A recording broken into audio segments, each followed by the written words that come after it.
two 20-somethings, very young 20-somethings. They went off to university, and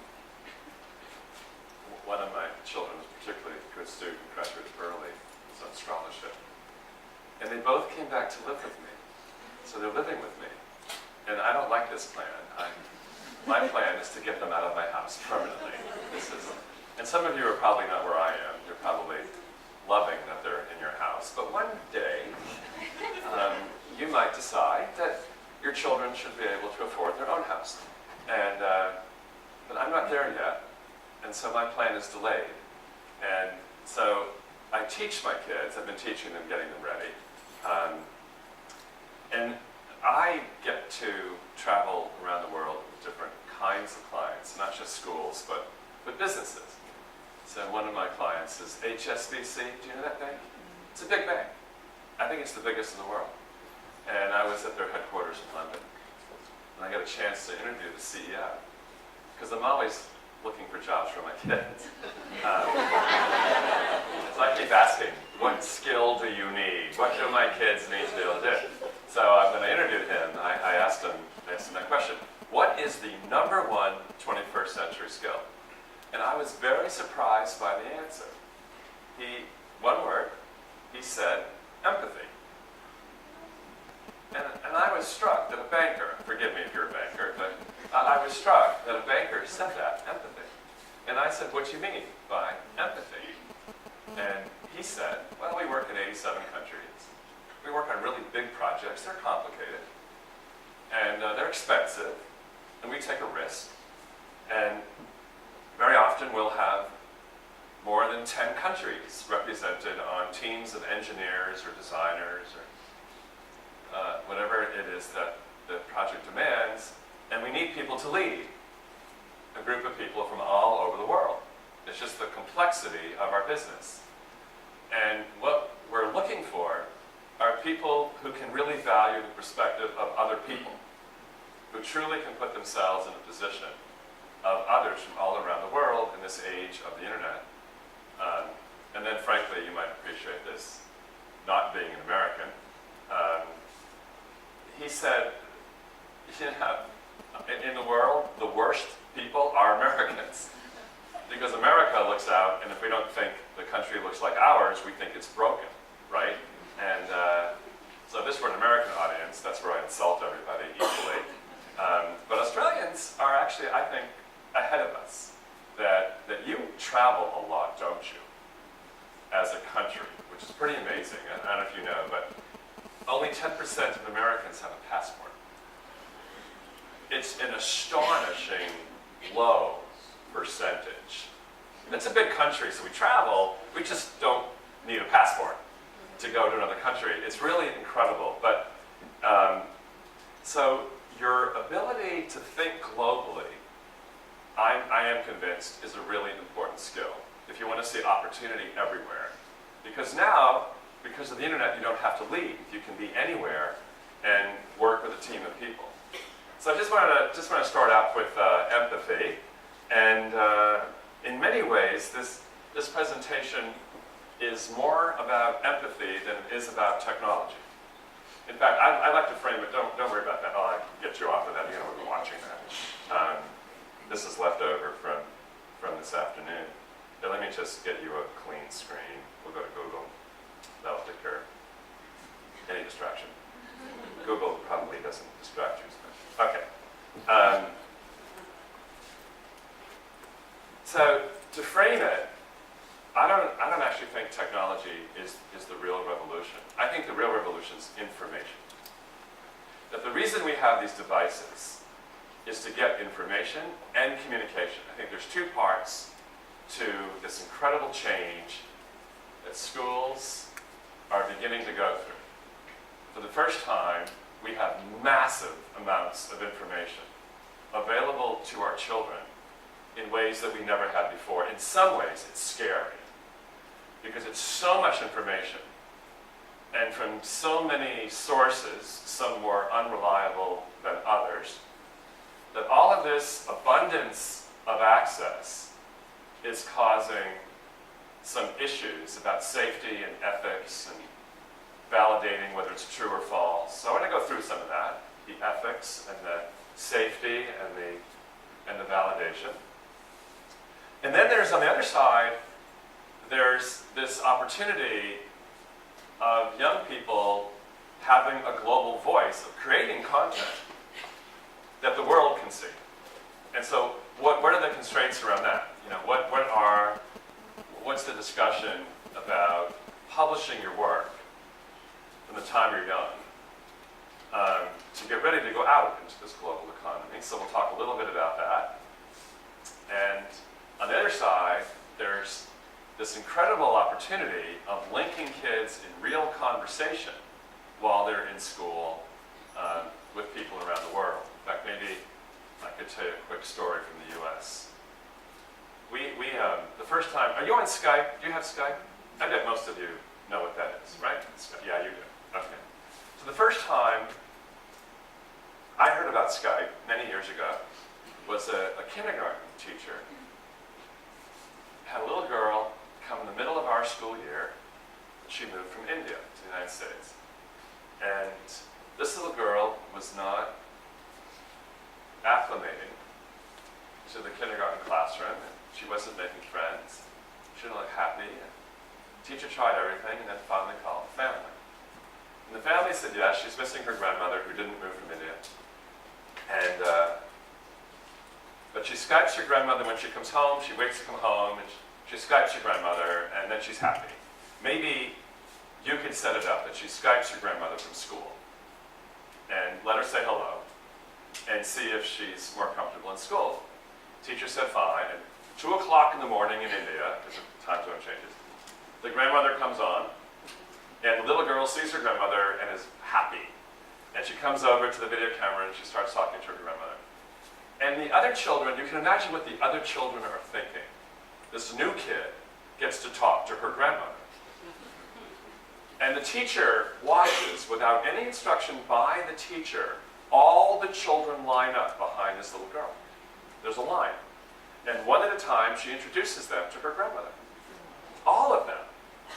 And all of a sudden, she has friends in this class where she wasn't fitting in, because she's talking to her grandmother thousands of miles away. What the irony of this story, of making friends in her class. The teacher's watching this and is entranced by what she's seeing. And this teacher decided that she was going to get in touch with all the grandparents and see if they wanted to say hi one day. And you know what? Every grandparent says yes.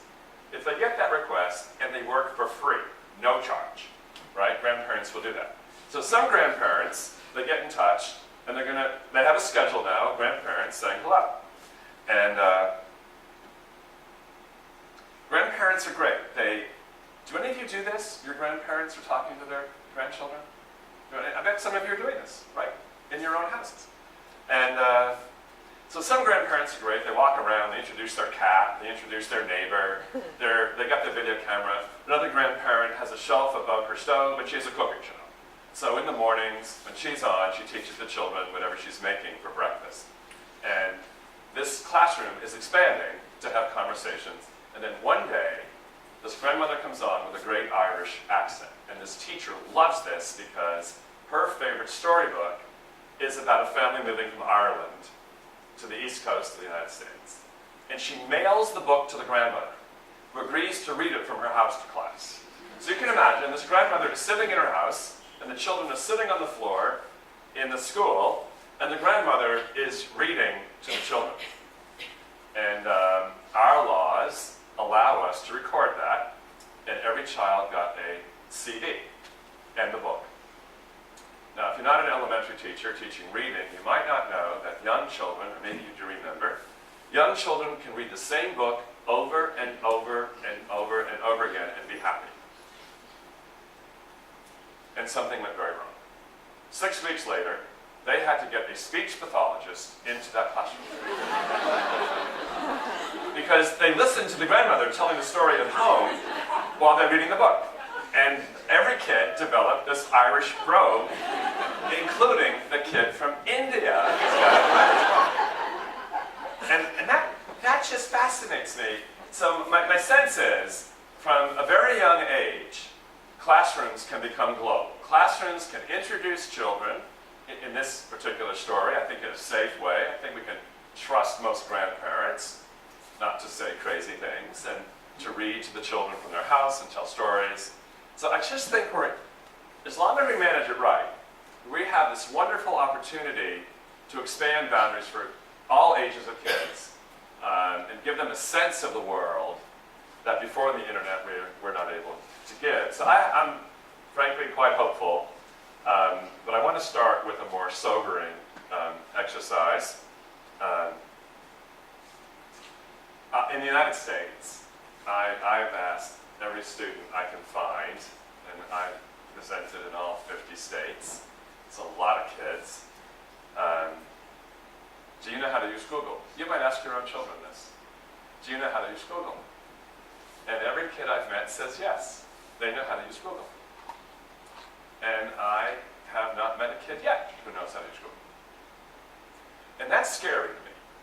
Because if you think you know and you don't know, you're worse off than if you know you don't know. Because if you think you know and you don't know, you're probably being manipulated and you don't know it, right? So I'm going to show you, maybe, do you know how to use Google? You know how to use it?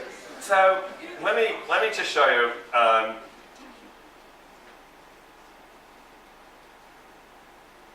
I'll just make some stuff up.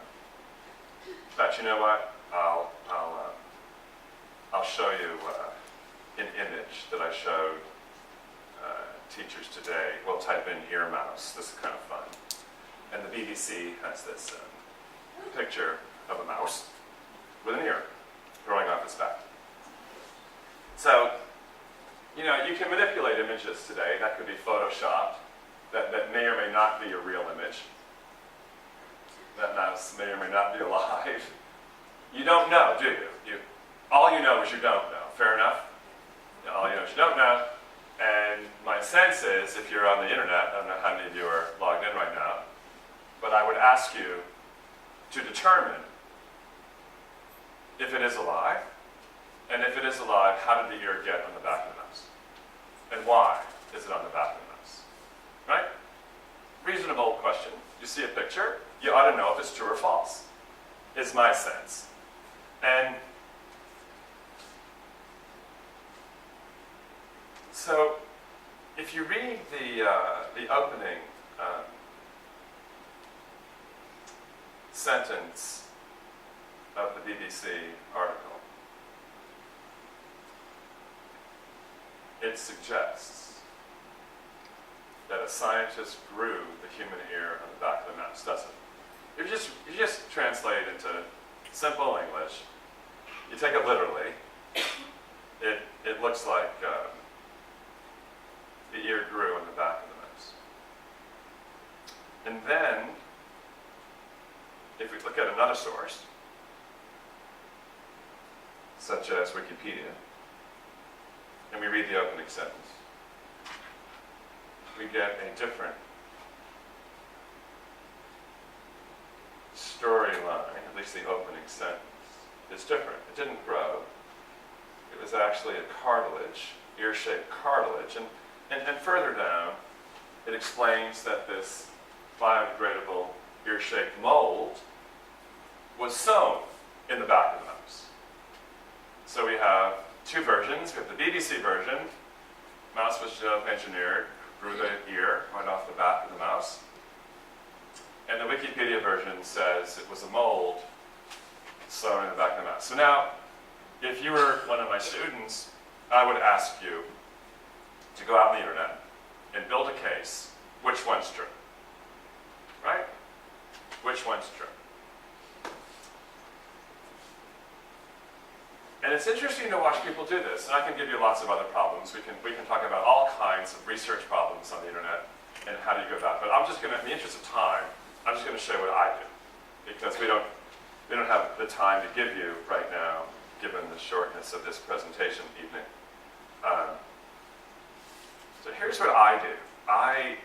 I've decided that the most important source is not an article or the encyclopedia or anything like that. I want to go to the lab where this happened. I want to go to the primary source. So I have to think, what is the primary? The original source. Now, before the internet, I could almost never get a primary source. When I was growing up, my school where I attended, library, had magazines, it had books, but very few primary sources. Do you know what I mean by, use the same language in Australia? Primary meaning the original, authentic source. Okay, so that would be the lab, right, where this was done. And then you can start anywhere. The Wikipedia article says that one of these people was at the University of Massachusetts and one was at MIT. Well, the MIT one is just a little bit easier for me to type. So I go to Google.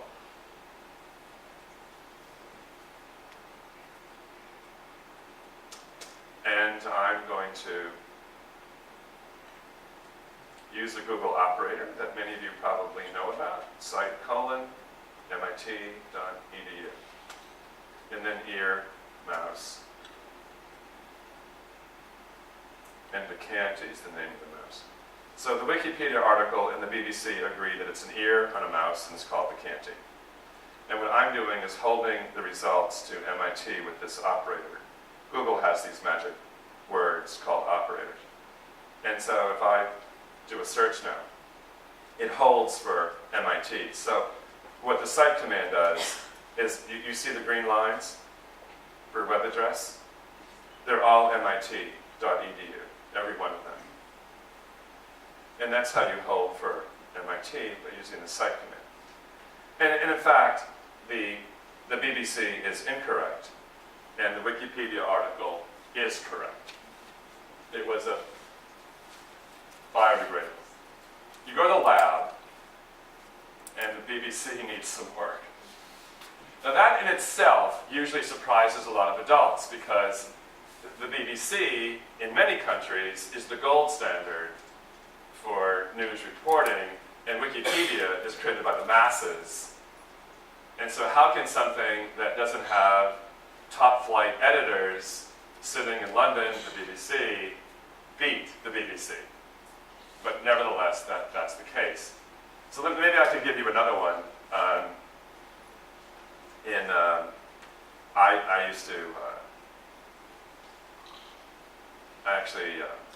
I'm fascinated by history. I used to teach history. And Australian history is interesting. So I asked some students, how would you do a search for schools in England studying Australian history? Because the British might have a different view of Australian history than Australians. Is that true? Yes, that would be true. And in fact, in your mind, I'm just going to give you a moment. In your mind, let's say you're one of my history students. How would you conduct a search to get schools in England studying Australian history? Just think for a moment. Got that? Schools in England. Well, what a lot of people do is they literally take what I just said. Schools in England. Studying, so I do the American Revolution, but here I'll do Australian history.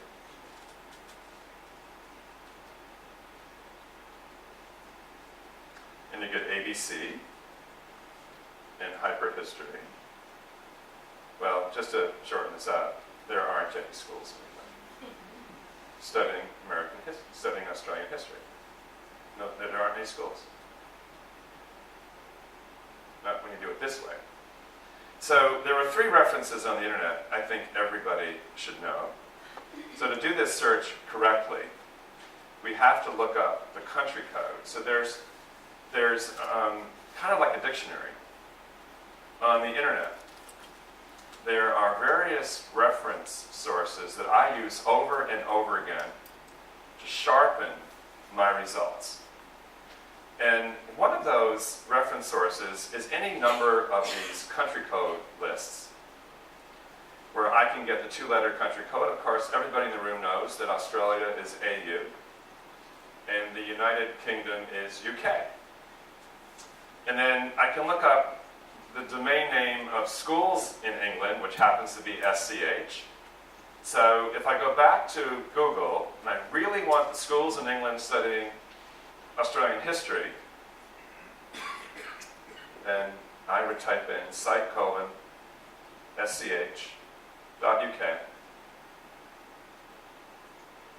I think I've been slowed down. I don't like it when that beach ball starts spinning. That's not a good sign. Wow, a little late there. Okay. Site:/Australian history. Now if I do the search, I find all schools in England. So from no schools in England, by typing the words that you would think would be logical, schools in England studying Australian history, you don't get any. But if you understand how Google actually functions, and you understand key operators like the cite command, then you get only schools in England studying Australian history. So here's basic problem. From not getting any results to getting everything you want is a matter of knowing this one word, site, and the concept of country codes. And by the way, I can do some more. Let's do some more. In my country, we have some really nasty sites. I'm just going to tell you that there are people in the world who want to influence people of all ages, especially children, into thinking that their point of view is correct. So in my country, if you type in Martin Luther King, you get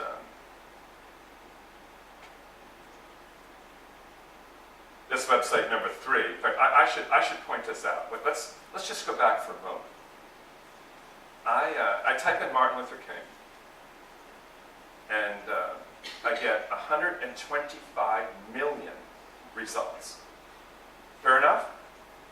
I think you believe that, right? That's what it says. 125 million. Wikipedia is number 1.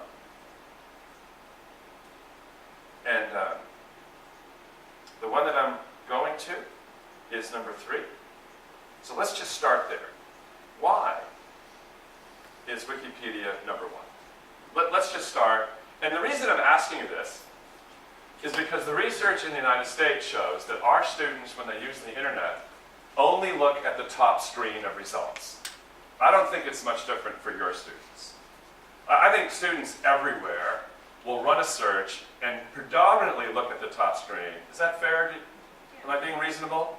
Same thing here. Okay. That means that if the content has made it into the top screen, it's probably giving more influence than if it's not in the top screen, especially out of 125 million. How did it get into the top screen? So why is Wikipedia number 1? Let's just start there, which seems like a reasonable question to me. Who knows the algorithm of Google and how it generated? The most recent algorithm change is to do with links coming in. How many people reference your site? Yes, it is about links coming in, but there's one more variable. You're right. That's in the equation. The quality of links coming in. And you're all right again, but there's still another one that's actually right in front of you. In fact, let me lower this. I'll give you a hint. You're staring at it. You're staring at it. Let me go up. Nope. You're staring at it. That's all I can tell you. That's the hint. You're staring at it. Yes. The search term, Martin Luther King, is in the web address. Search term, King, and you'll see this now as I scroll down. Martin Luther King. So whenever there is a URL that has the same words you put in the search bar, that is going to be toward the top of your search. Nothing more than the title of a book equivalent. It has nothing to do with the quality of the information. Now, links coming in would be next. That would be another variable. There's 57 variables, as you probably, and that would be next. We're going to play with that in a moment. But I just think it's important to know why information is in front of you. I just think that we should teach parents and kids, why is this stuff showing up? All right, well, that's relatively boring, but I just wanted to point that out. So now I want to look at this one. That's third. Third is kind of high at 125 million. And this one, by the way, says it's true. So there we have attention students. And there's a regal-looking picture of Martin Luther King. And I don't know if you recognize him, but download flyers to pass out at your school. And you get this picture of what we call the Civil Rights Library. That's a legitimate thing, by the way.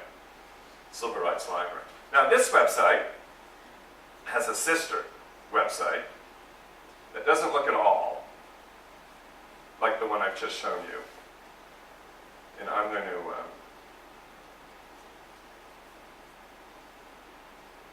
try and get it in here. It's called Stormfront. It's a white supremacist group.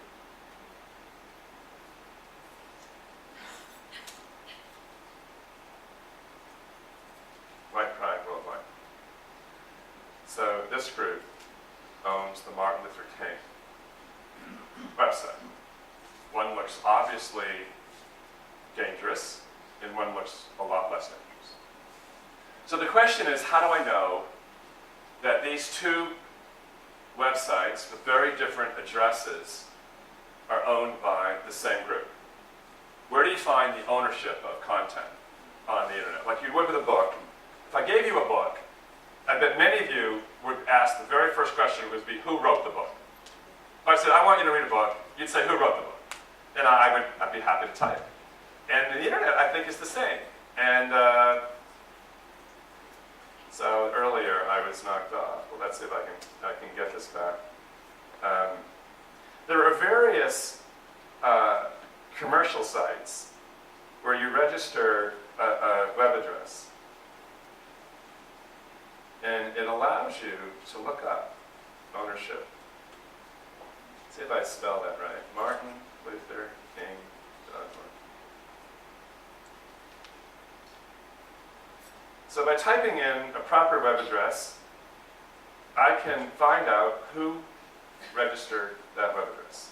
So Martin Luther King was registered on January 1999 by Stormfront. So there's two references I've tried to show so far. One is, I think you should understand, where do I get all the country codes? Because so much research is going to take place around the world.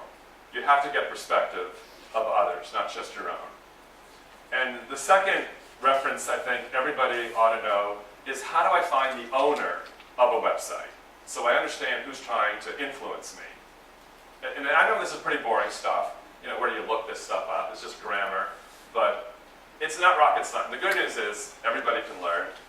And actually the best. Any questions so far? This is just routine stuff. Yes? On the lookup of the ownership, one of the problems that we face in this area is, if I'm registering a domain now for $2, then I can have it hidden. Right, so let's take care of that. So let's say it's hidden. Like NetApps, some company registers the website for you. That's what you're saying, right? GoDaddy. Perfect. GoDaddy. All right. So, and I mean, we know what we just said. That wasn't weird, by the way. No. Okay. So here, check out, and this is going to get back to your earlier observation of links. So I'm going to go back to Google because GoDaddy registered this, and I don't know who really owns it, and I want to know. Oh, by the way, one quick way to check a website, I'm going to show you a couple different ways. None of them are guaranteed, but collectively, you're tightening the noose of ownership. So one of the most, here's the third reference source. The third reference source is archive.org, would be my third reference source. And the reason I like archive.org is it has the Wayback Machine. And the Wayback Machine can be gold in a situation like this. If I want to research a website, I will type it into the Wayback Machine, its proper domain name, and say, take me back. And I don't know if you know, the internet is being stored in its entirety every couple of months. That's a lot of storage. That's massive. And the Wayback Machine allows you to take any web address and look at it across the history of it being launched, since it was launched. So we know this was launched in 99. Remember, we looked it up? It was 99. So the Wayback Machine actually tells you, by looking at this range, that this website came up in 99. So I'm going to click on the 99 block, and the calendar below switches to a 99 calendar. So you're looking at a 99 calendar. And any one of these hot blue dots, like April 29th, 1999, stored that website at that time. And sometimes you can go back, and it looks very different than today, doesn't it? Because it did look different. And it turns out they weren't hiding it then. The webmaster is at Stormfront. So sometimes, and this doesn't work all the time, but the Wayback Machine can show you the complete history of a website since the day it came out.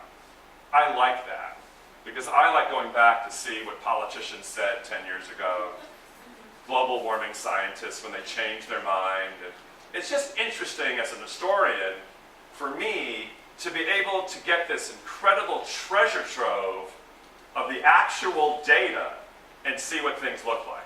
You can't do that with books. So does that have information at websites that are no longer active? Yes? Oh, great. Would you like to see? I'll show you. No. No, don't ever take my word. No, no. Watch. No, I'd like to, because it's going to lead to something else. In fact, hang on to that. I'm going to finish up the link thing too. But actually, maybe, you know when that comes in handy? Telling people, in my country, we have a lot of teenagers who have Facebook accounts. Have you heard of that? Facebook. And in my country, when you apply to university, you get a scholarship, especially at a top university. More and more admissions officers go into Facebook, and they type in your child's name to see what are they saying on Facebook. And a lot of children don't understand when they set it to private that they gave away all the copyright when they said free, you know. And we've had story after story of children losing their scholarships to university because of what they put up on Facebook. So I give presentations in my country to kids, and I'll say, have you heard of Facebook? And they laugh at me. And then I'll say, look, you know, you're going to apply to college, you're going to get a job one day, you're going to run for government, you're going to, you know, who knows what your future is going to be? So you better be careful about what you put on. And inevitably, a student in the front row raises his hand and says something like, Mr. November, we are not that stupid. We are going to take it off before we apply to college. And he's explaining the internet to me. And the whole school's laughing and cheering for him. And I'm sitting there being patient. And then I show them the Wayback Machine. And I will take content that has been off for years. Here, I'll show you. So, on my website, I have an old article that I wrote in the 90s. And in that article, I'll just go get it for you. Excuse me. Let's see, under resources. I got some articles. I'm just going to pick one up. There's some articles. And you might enjoy reading, I don't know, if you want to follow some things I've said today, a lot of it's written down on my website. So this may, let's see. Teaching Zach to think. All right, so in this article is it's a story of a high school boy who wrote a paper about the Holocaust, saying it never existed, and it was an historic myth. And the source for this boy that gave him a confidence that he was using good quality information was this web address, which I'm pasting. And now I'm going to try and access it, and it's going to tell me the server is not found. And I knew that because it's off the internet. It's gone. It's been gone for years. Just gone. So what you do is you copy the web address, you highlight it, right? This is called a dead link, yeah? And I copy this web address, and I head back to the archive site with a link that doesn't work at all. And I get into this Wayback Machine. Don't forget to erase what's there and make it a clean start. And then paste in the address of the dead link and hit Take Me Back. So this has been off the internet for years.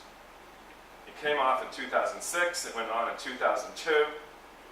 Click on 2006, it gives me that calendar year. Click on any one of the hot buttons, and here's all the content. So I can take content that's been off since '95 and find it. It's been gone since '95. I can find it. Now, if you don't know this, and you're 15, and you decide to put some stuff up on the internet, and then later you decide to apply to university, and you decide to take it off, it's too late. Your grandchildren will read it. So one of the things you may want to do as parents is have a heart-to-heart conversation with your children, explaining that when they get a Facebook account and they take things off, it's not off. And show them the Wayback Machine. Make sure they understand how important this is, that once it's on the internet, it's always on the internet. I would have that talk. Is that okay? I didn't mean to create such a chilling effect in the room. But I need you to have this talk. Your children need you to have this talk. Anyway, there's the information. Germany's Workdevice typist, here are the headlines. And what fascinates me is, this is another issue, but it has to do with grammar and punctuation and being able to read and be literate in our society. So, if you look at this web address, have you ever heard of Northwestern? It's one of our universities. Just trust me, it's a university. It's a big university, it's outside Chicago, and if you're an American student, you have heard of Northwestern. And the EDU means it's higher ed. Are you familiar? Like Monash? EDU means higher ed. So this is a university website, and he thought, well, that means it's credible. And I sat down with this boy, and I said, what does that symbol mean? That little tilde. That's a tilde. How do you say that? Tilde? Tilde?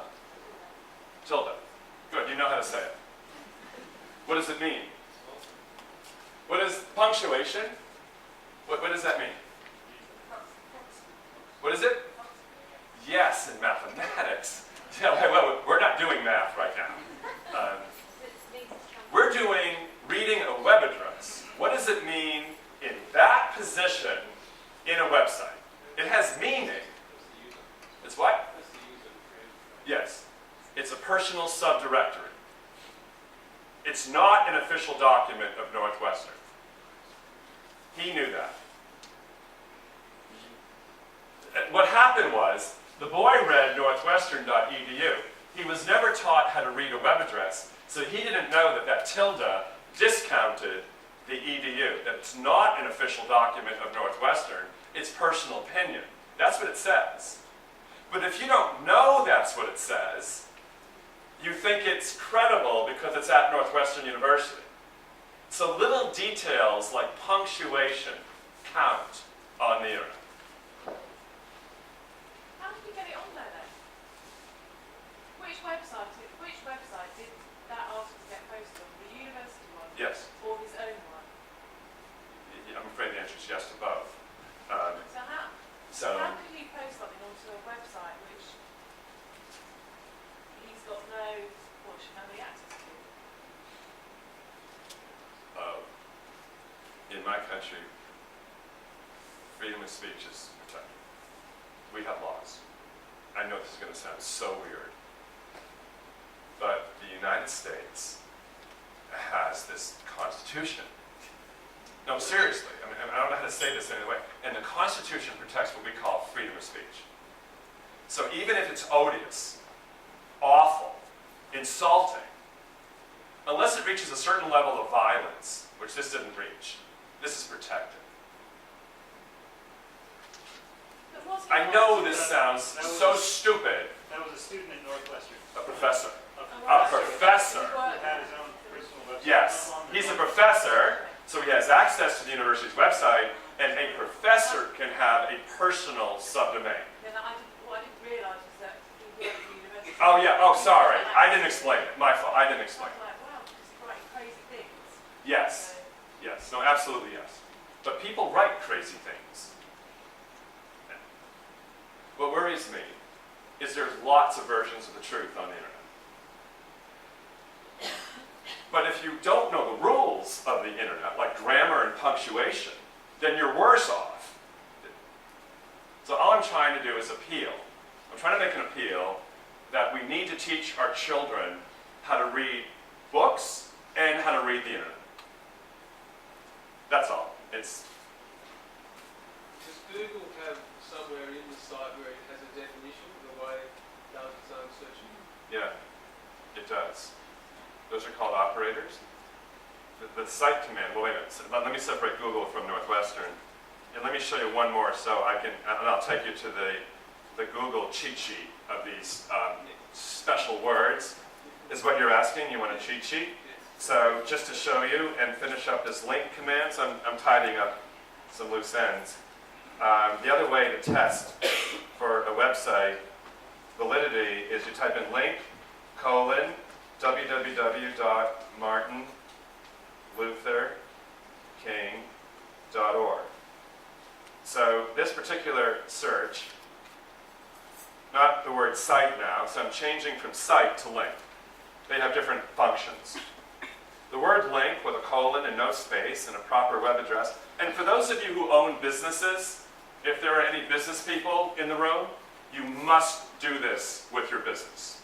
Take your business web address, if you haven't already, and type in link colon and then your business web address. And you will see who's linked to you and what the market is saying about your business. This is just important market research if you're a business person. So in this case, though, just to show you, what the link command does is nothing. Hang on just for a second. We had this problem earlier today, but I'm going to solve it by just showing you stormfront.org. Just change the web address for a second. Okay, so there's 132 websites that have a link from their website. You can see how awful and odious this is. I'll go through this quickly because I don't want to linger here. But what's really interesting, if I can get this back up quickly, is I can cut that list with the site command just to EDUs that are linked. And so what I've just done, I don't know if you've ever seen a search like that, but that search says, okay, give me sites that have a link going into Stormfront, but only from higher education, not from other crazy sites, higher ed. And just to show you how this works, you can now see the difference in the tone.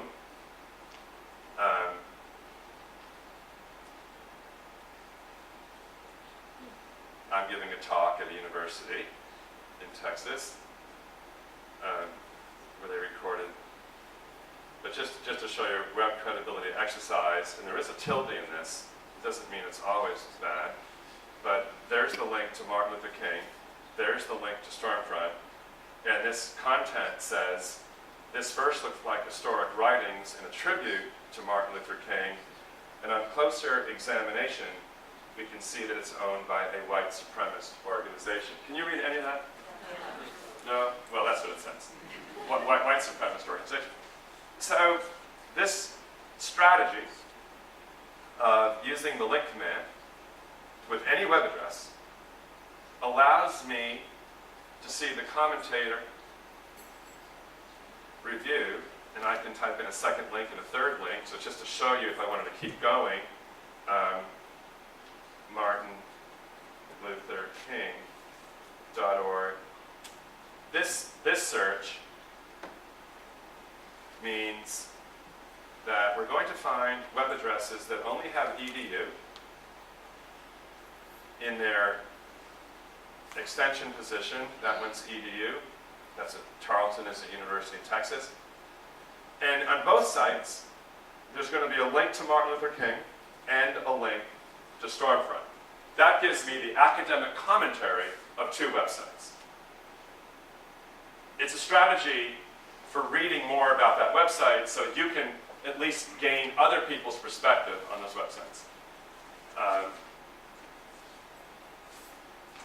And I think it's an important strategy. And then your question, where do we get the cheat sheet?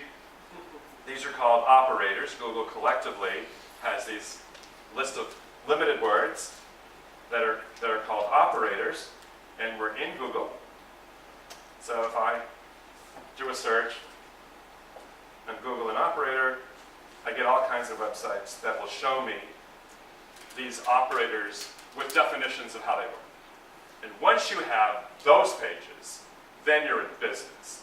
Then you can refine your search in ways that if you don't know these terms exist, you'd find nothing like no schools in England studying Australian history. Excuse me. So what we've got here is Google's own, site command I've used, link command I've used. There's some image searches that you may want to look at. There's groups, there's directories, there's limited to news, and product search. So all of these are the operators for Google. And if you don't know they exist, then you're going to get what Google wants you to get, rather than what you may want to get. Any other questions, observations? I hate to think that everyone knows everything I've just said, because then I would be wasting your time.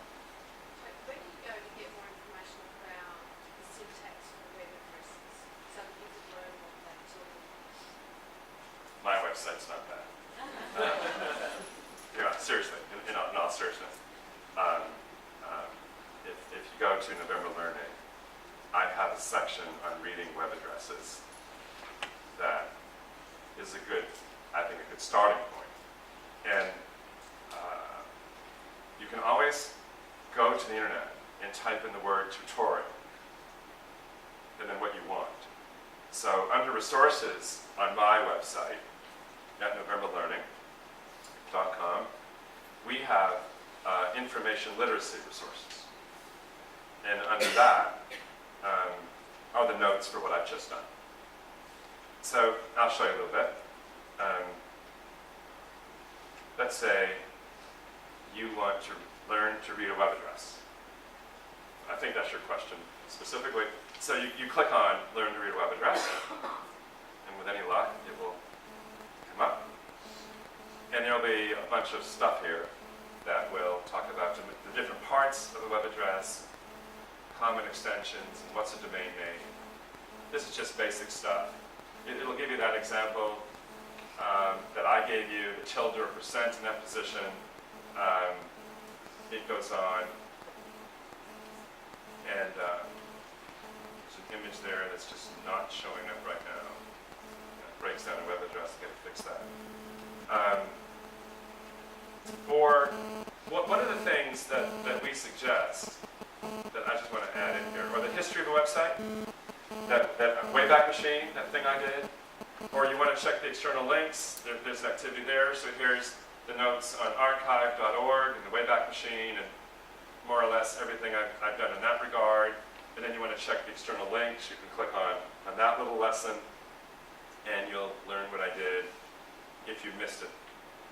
And it talks about how to use the link command to check for what's coming into a website. And by the way,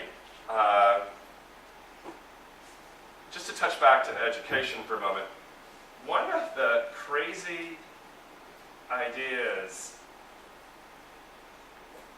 that I recommend to teachers is to purposely show children bogus websites. So, did you know that the California Velcro crop is producing more tops than bottoms? That's what that one says. And there's no, right. And then we have this very elusive octopus that lives in trees just outside Seattle, in the pine forests. Here, I'll show you. It's very elusive. You probably have never seen one. Here we go.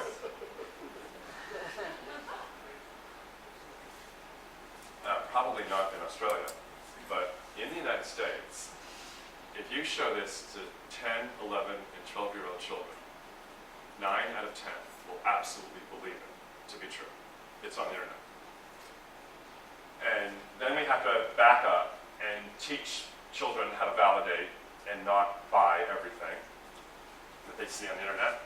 So I actually think it's reasonable for teachers to show children age-appropriate content like this that's not as odious as the white supremacist group or revisionist historian. And by the way, one of the reasons it's going extinct is what this says, is because women are buying tree octopus hats. Go figure, if that's what women want. Okay. Anyway, it's just intriguing to me that the number of children who will believe what they see on the internet. Sorry, you're just running out of power. You're down to 16%. I'm sorry. Your computer is very low on power. Oh, low in power. Yeah. We want you to die Thank you. in front of us. Thank you. I don't see things that are right in front of me. Keep telling me good stuff like that. Was there another question? Yeah. Sorry, a general question. A generational one. We've grown up with catalogs, and as we've come onto databases, we have keyword searches, and we know that you have to be precise. Think first about what you're trying to find to work out what are the keywords to put in. My kids can't do that, or don't have that innate approach to using a search engine. So they'll type in what is the most popular hat with octopuses, something like that, rather than put in the keywords and then try and find it. Then they get very frustrated. Your site links, the site and the link will help, but I'm just wondering, what's your general opinion on a full-blown verbatim sentence versus a keyword search, and whether one's more damaging? Because a whole lot of 50 kids in Sydney all typing in the same question on the same day, for their homework is going. Oh, sure. That's not limited to Sydney. Oh, well, I mean, yeah, exactly. Welcome to the planet. I think teaching children something called tagging is important, which is basically keywords. But the problem is, in my country, we don't teach children how to categorize content. So when they have to, in turn, do a search, they're not experienced with keywords. I would suggest that any student from grade 3 and above get DIGO. Do you know DIGO? DIGO? You do have DIGO? Okay, I'll show you what I think you may want to give your children is DIGO. How many of you have DIGO in this room? None? Uh-oh. Well, I hope this sticks. It's my opinion Diigo is the single most powerful tool for organizing information on the internet. This is really important.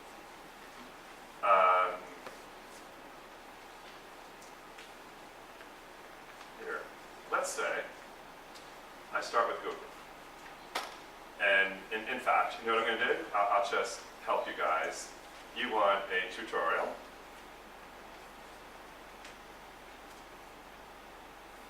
And we're going to do a site:/edu. And it's going to be on web literacy. Because some of you, I'm hoping I didn't waste your time. Some of you are just discovering you might not know every detail of designing a good search. And so you're looking to read it more. And I'm going to type in tutorial site:/edu web literacy, and I'm going to run the search. So at the University of Pennsylvania, Penn, and these other universities, again, Tarleton, final exam, web literacy, interactive tutorial from the university. See, they're referring back to the University of Pennsylvania. So let's, number of links coming in. So you know what, I'm going to click on, University of Pennsylvania is a pretty decent university in the United States. And I'm going to take a quick look at this, this website that is basically covering what I've been covering, and begin the tutorial, and citations and coverage and bias, and yeah, I like this. So what I'm going to do, when I signed up for Diigo, I get these extra tools in my browser. So my browser is probably better than your browser, because I've installed Diigo, and it comes with these little tools. You see bookmark, highlight, comment. You don't have that on your browser. And the way it works is I start with highlight. I'm going to pick a color. It has blue, so I'm going to pick yellow as a different color. And when I get in here, I'm going to ABCs. I need to highlight that, I've decided. And then I'm going to bookmark it. And just to get to your point, it's recommending certain keywords that I might want to use later to find what I've saved into my library. So I'll show you my library in a moment. But I think you're following what I'm doing so far, right? I go to a website, and I want to save content. So I'm going to click on It's a Tutorial. So I'm going to click that.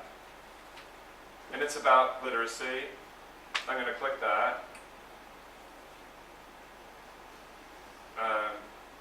And I'm going to put in, I'm going to even add my own, I'm going to add critical thinking, I've decided. Critical thinking. So I tag my content and I say save. And I hit save. Okay, now, if I go to my library in Diigo, everything changes. Except it's not there. I don't know what happened. I was still thinking. It'll come in eventually. But let me show you earlier things I've saved. And I don't know,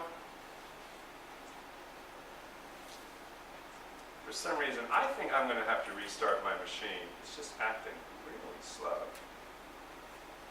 I don't understand exactly why. But so all of this content I have already saved on my website at Diigo. So this is not in my hard drive. It's actually at Diigo in the cloud. And you can see that you can save paragraphs, and you can label things, economics, financial crisis, France. And you can have thousands and thousands of objects in your library. Pictures, maps, charts, videos. Diigo lets you build a library out of everything you've ever researched on the internet. And everything is tagged. You invent your own tagging system. You're Dewey, right? The Dewey Decimal, that Dewey. You're the one, instead of Dewey, who's going to tag everything you've ever saved. And I think we should teach children to do this. You would agree. And, for example, one of the important tags for me is flip learning, because I'm going to write an article about flip learning. And it shows me all my tags. And if I click on a tag in my tag list, which Digo builds for me automatically, then what's left, you'll notice that everything here has flip as a tag. So if I had thousands of objects I've seen on the internet and built into my library, all I have to do is click on one word in my tag list, and out of the thousands of objects, just that content shows up. If you're going to university, there's no question. This is probably the single most powerful tool for organizing your research to write a paper. So are you saying that by practicing cataloguing? Yes. If you do it. So the problem is, I think in order to write well, you have to read also. I think both go together, reading and writing. Just my idea, right? I made that up. I think if you're going to search well, you have to save well. I think they go together. And I don't think we've never had these kinds of tools before. I think I'll give my kids my research classes and all my It's very hard, it's because there's so much information available, it's very hard for a 10-year-old to reference properly after you've digested what you want to quote, unless you're saving the source as, do you know what I mean? It's very, very complex information to be able to then remember what was the context of where they read it and then reference it. Exactly. Otherwise, so that's what you Exactly. So with Digo,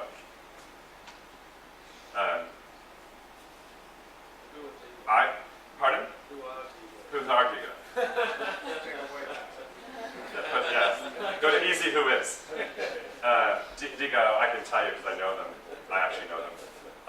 The gentleman, it's a couple in California, and he's a former University of California professor who realized that his own students at university were cutting and pasting into a Word document. And then they would use this Word document to write a paper.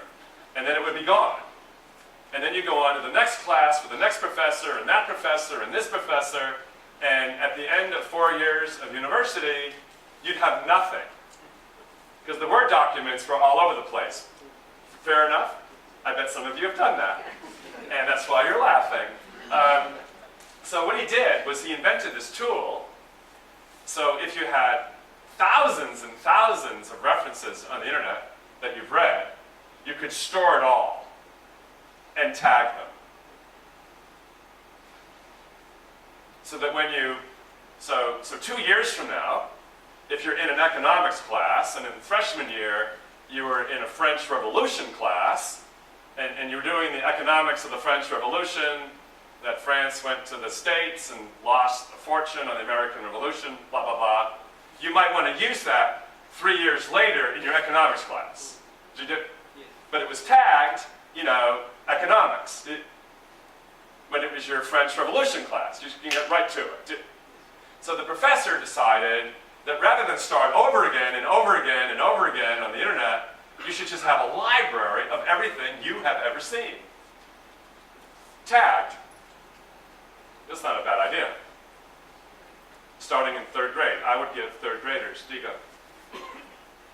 Now imagine if you give your 3rd grade child Digo.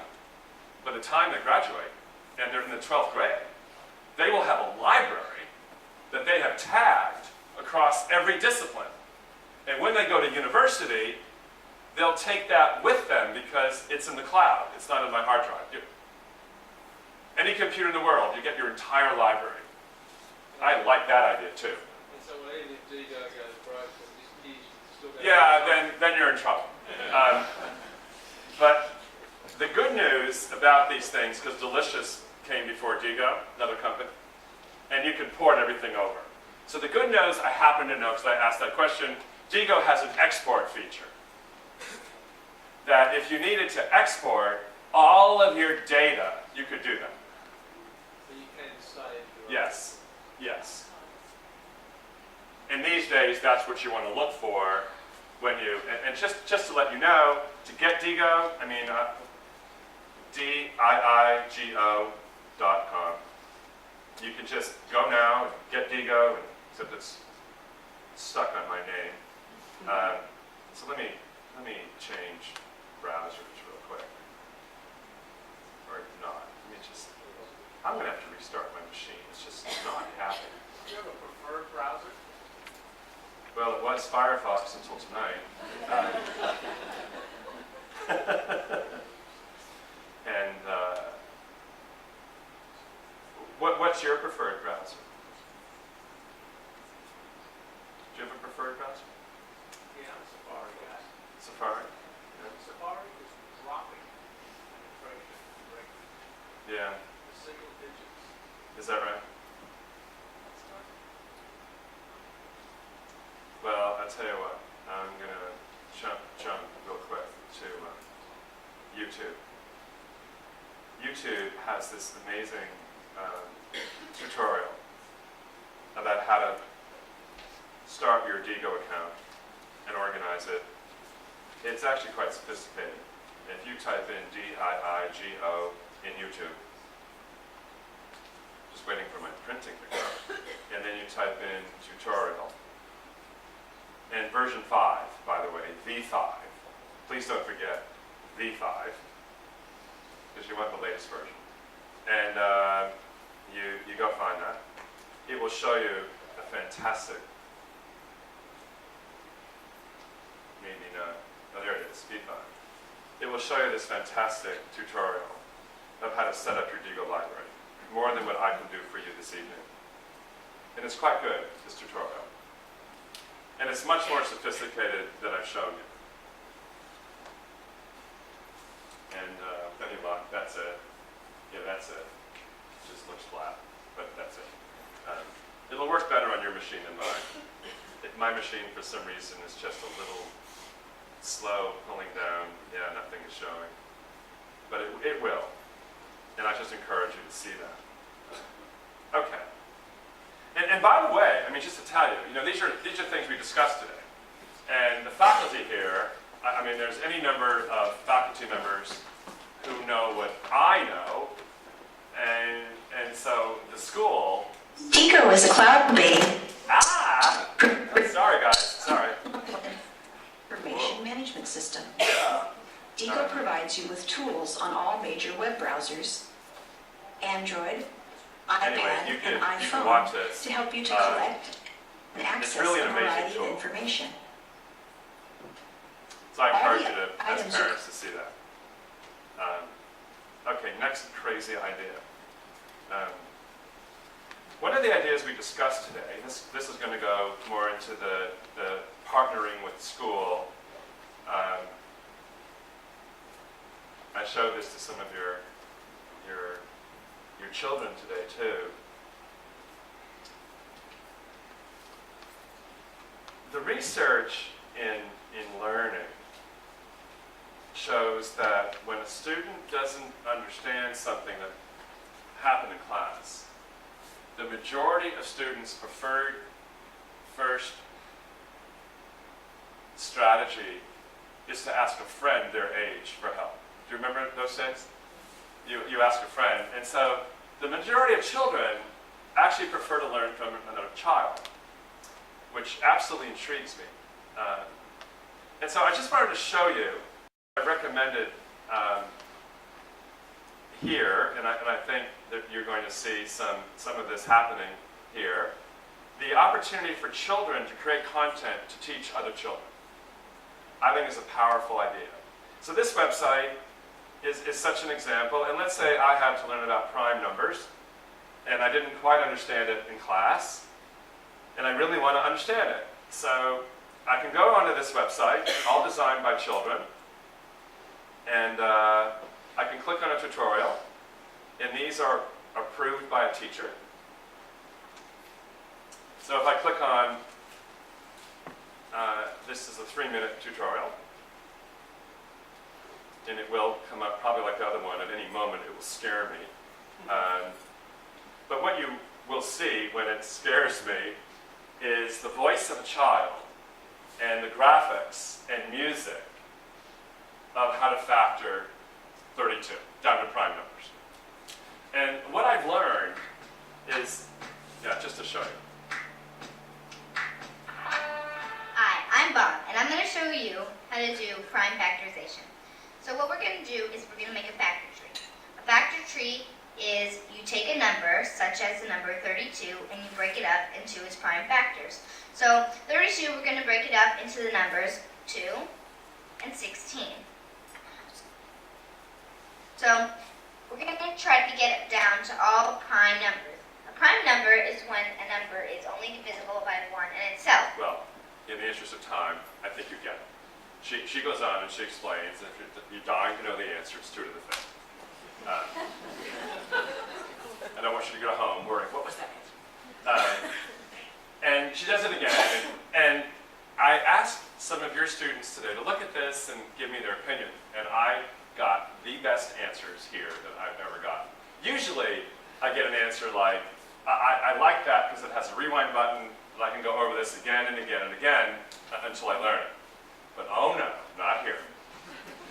Here, a student says, you know what, if I had designed that, I bet I would have learned more math.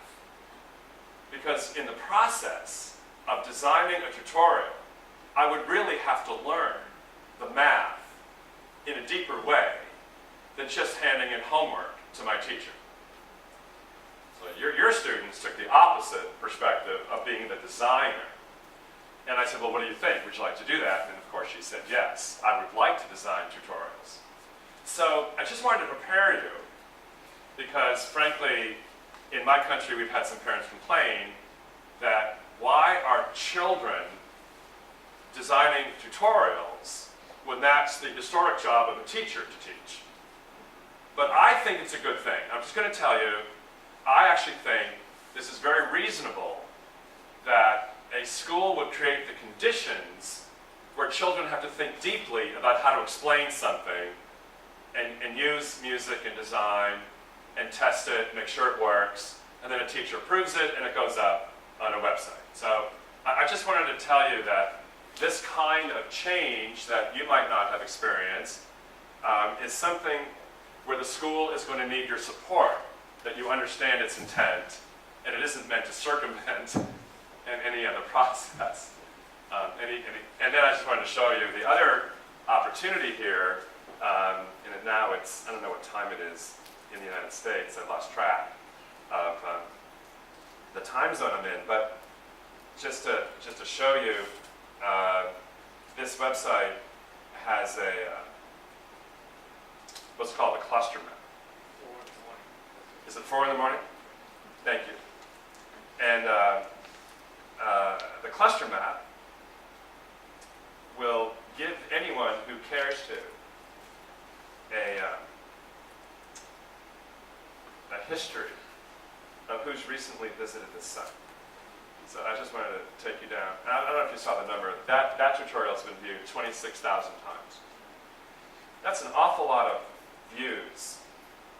See that this one's 2,400, 3,200, 2,900. There's a lot of views here that come in from around the world. So I'm introducing this empathy, just the beginning of empathy, and we're going to have to actually finish soon. My sense is that when I was in school, the majority of my work was seen by my teacher, and that was it. I had an audience of 1.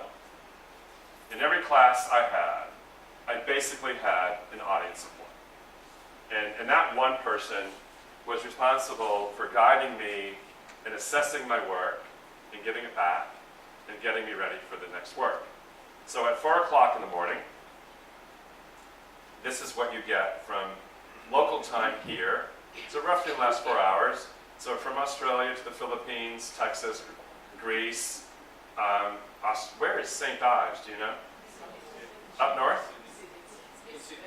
Oh, it's in Sydney. In all the sun. Oh, we're here. Okay. So it's not some far out place. All right. California. And then recently, this is from August 28th. This is the last week. This is the last week of traffic. All those countries have seen this website in the last week.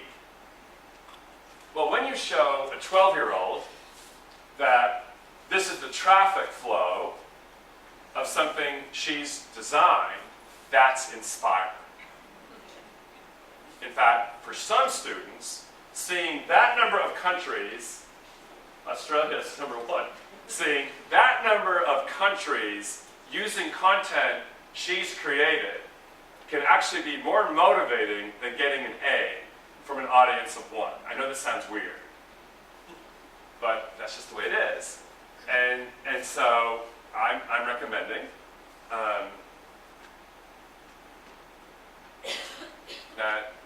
that your students be given an opportunity to have a global voice within the ethics and social responsibility and care that any faculty would, make sure all that was safe. There's no names. You can't track this kid down. It's just their tutorial. And so I just wanted to show you that, if your daughter comes home one day and says, my work has been seen by more than 100 countries, that you believe her, number one, and that it might actually be a good thing. Because you want to teach children to have courage. I think it's important that you feel confident about your work, so much so that you're willing to share it with a worldwide audience. And it's very exciting to watch kids spend hours. In fact, the girl that you've heard her voice, I actually know her quite well. She spent 3 hours designing that tutorial. It's 3 minutes. And I asked that girl, she's in the California, Los Angeles school, and I asked her, I said, how long would homework have taken? Because it was an option instead of doing homework. And she said, well, homework would be 7 minutes. And I said, well, why would you spend 3 hours?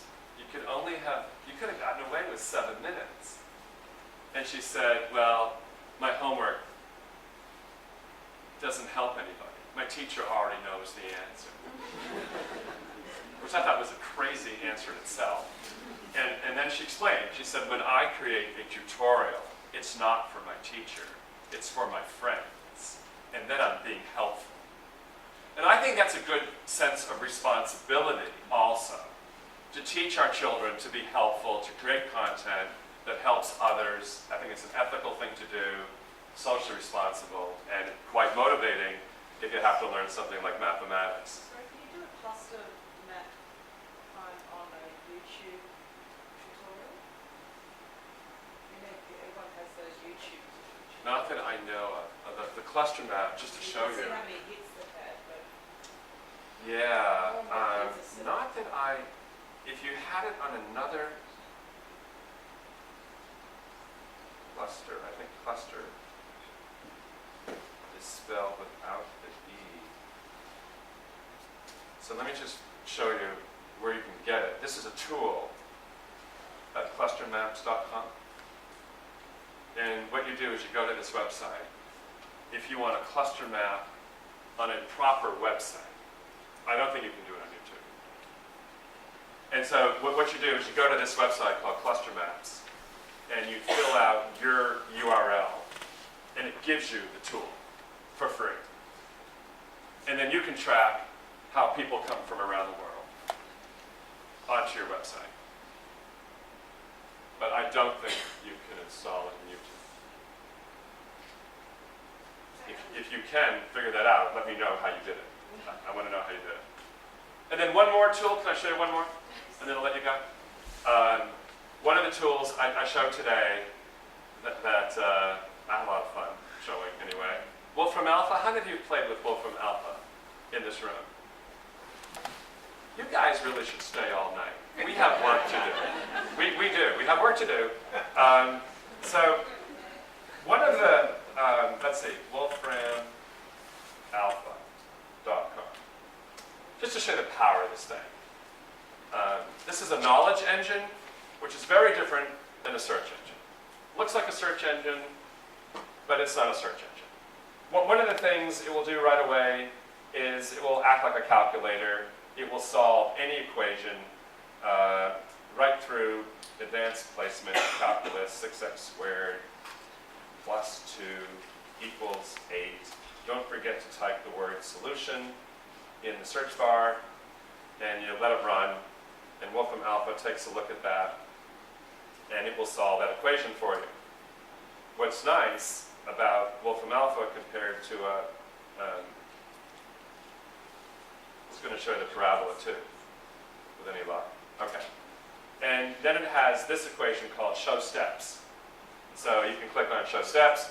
For those of you who don't know calculus or trigonometry, and you want to help your daughters, it will break down any equation step by step by step. It's not bad. It will balance any chemical equation. It will solve for known physics variables. This kind of goes on and on and on.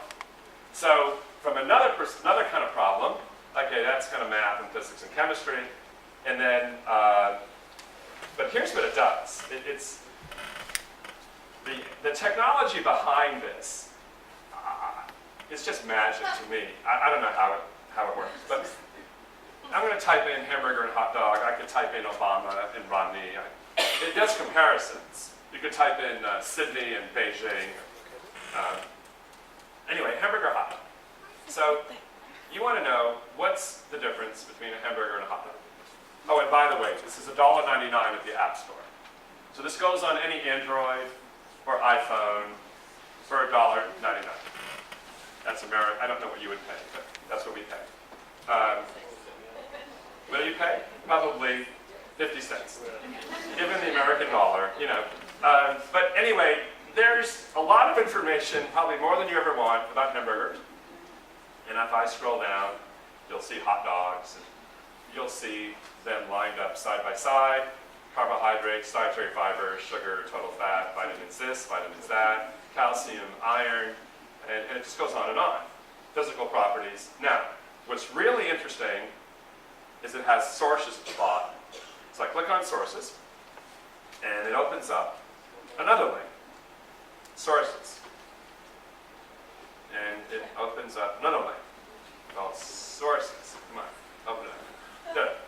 And what we dealt with here is food data. So I just want to show you what Wolfram Alpha did in less than a second is it went into all of those sources, looked around for any data and the descriptors that came with it, designed the chart and filled it with data from all those sources. Do you know how long it would have taken you to read all of that and design the chart and fill it? Just the formatting. So we're at a level now of being able to organize information to solve a problem that I think just boggles the mind. It's overwhelming to me that you can do things like this. And so at a time like this, where we have such powerful tools, whether I'm studying calculus or physics or chemistry or nutrition, and just to let you have some fun, what you may want to do tonight, go play with Wolfram Alpha. And I would strongly, strongly suggest you click on the example link just below the search bar. Click on this example link. And that will show you a whole bunch of subjects where you can start to ask it questions about weather, about mathematics, about geography, statistics. You can see this, and I'll try to scroll down for you. So it cuts across a lot more than I could show you tonight. So the whole reference thing, this is blown out of the water. Because now that one chart came from 12 different references. I mean, now what do? We have to invent new systems. for how do you properly reference something. Because the old model, that one author wrote something in a bibliography, that's gone. But here's the bottom line philosophical question. So I've sat with Stephen Wolfram, who invented this. He's a brilliant British mathematician who figured out the mathematics and the algorithms for going in and grabbing content and reorganizing it and sorting it. Just an amazing amount of technology behind this engine. So I asked him, I finally, I'm so boggled after he showed me this. And I said, okay, if you were a teacher, what do you think is the most important skill?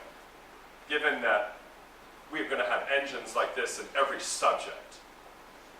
And he says, the most important skill is being able to ask the right question.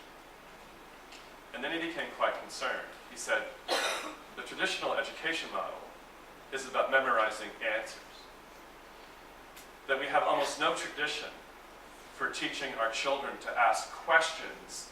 We have a huge tradition for teaching them how to answer questions given to them. But that the truly educated person will know how to ask the most creative questions, that will become a really important skill. So I just leave that with you, more science fiction, but this is real. And none of you have played with Wolfram Alpha? Well, I think you should. Now the other thing is, you can imagine, I heard some of you go, ooh, with that math problem. So when you're home with your kids, if you're showing your kids how to use Wolfram Alpha, please be careful that they might just copy the answers and hand in their homework, and they're going to get an A in all their homework. But they won't have learned any math.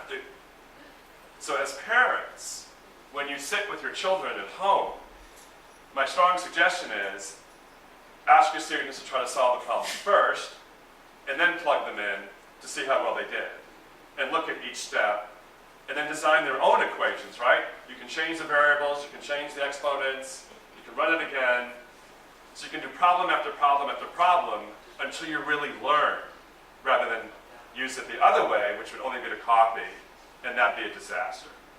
So with every one of these tools, I think there's a really powerful creative use, and there's a terrible use.